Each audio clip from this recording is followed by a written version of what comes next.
Dobro. History. Archive. On the night of December 8, 1980, two completely different worlds collided on a New York City sidewalk. One belonged to a cultural icon, and the other to a man who is desperate to be known. This isn't just the story of a murder. It's really about the moment an era of idealism was quite literally shot down. Okay, let's get into it. So for millions of people, the news didn't come from a typical news bulletin. Nope. It came from the broadcast booth of Monday Night Football.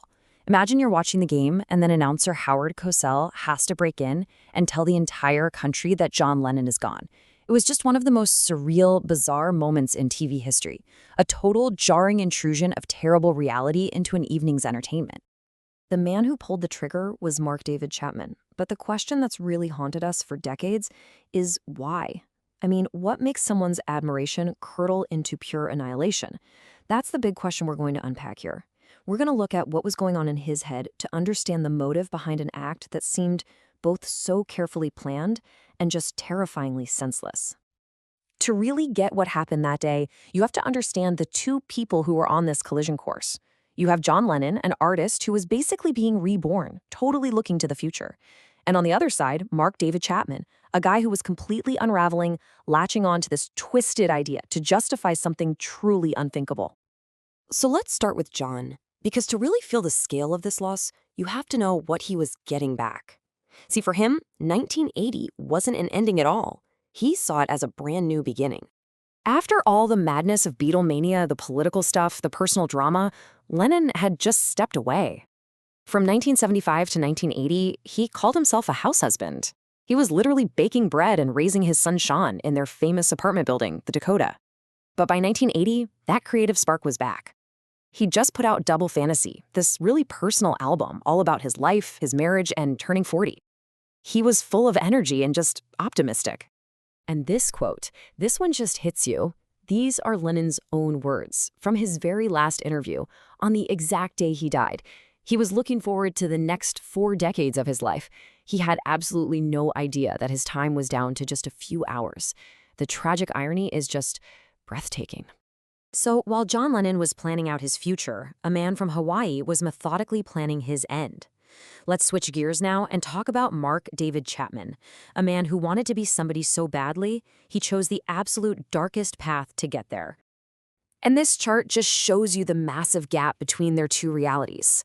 It's night and day. While Lennon's world is about raising his son and making music, Chapman is just lost in this dangerous fantasy. He wasn't just reading The Catcher in the Rye. He believed he was the main character holding Caulfield, and he was on a mission to get rid of all the world's phonies. So what did phony even mean to Chapman? Simple, hypocrisy. Chapman, who used to be a huge fan, started to resent Lennon.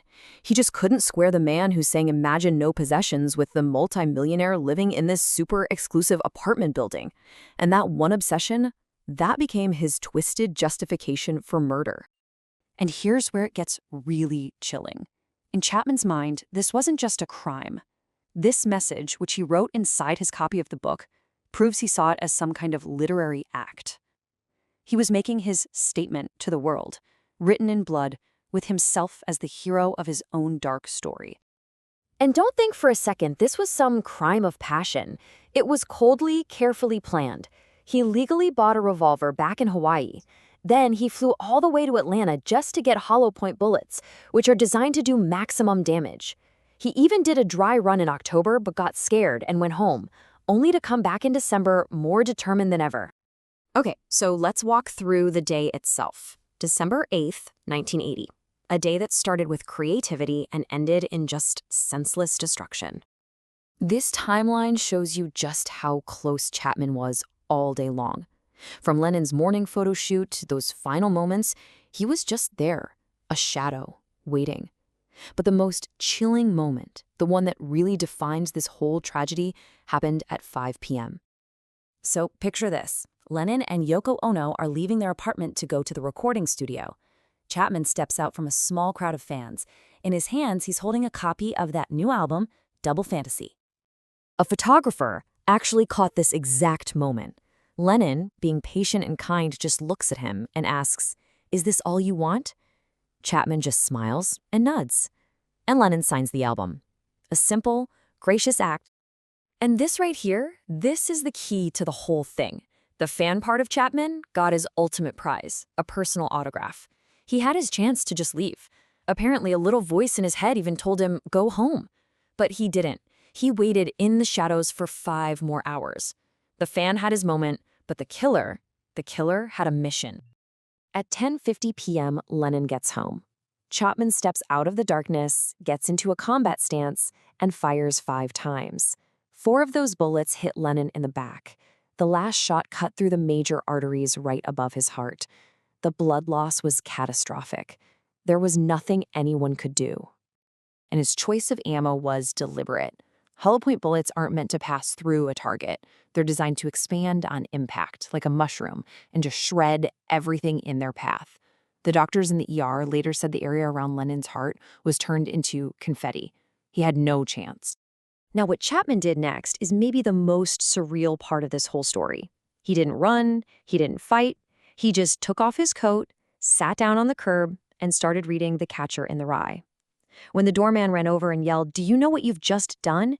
he just calmly replied, "I just shot John Lennon." For him, the statement was complete.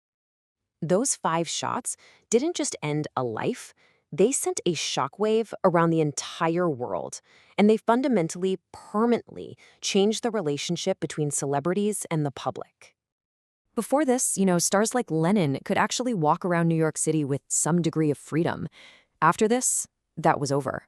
Armed bodyguards, gated mansions, stronger stalking laws, that all became the new normal. That invisible wall between the famous and their fans became a very real, very heavily guarded one. The trust was just gone. So, we come back to our original question. Was he a fan or was he a devil? Well, the evidence points to something more complicated and, honestly, more chilling. Chapman wasn't really one or the other. He was a pathological narcissist. He used the language of being a fan and this disguise of a literary mission to commit murder. He couldn't create fame, so he decided to steal it by destroying one of its biggest stars. In the end, maybe it all comes down to this one number: 40. That's how old John Lennon was when he died. And it's the number of years he just said he hoped he still had left. A future full of family and music that was just erased in a second. That final, haunting detail is the autograph.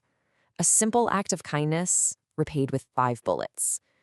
It leaves us with a question that still hangs in the air today.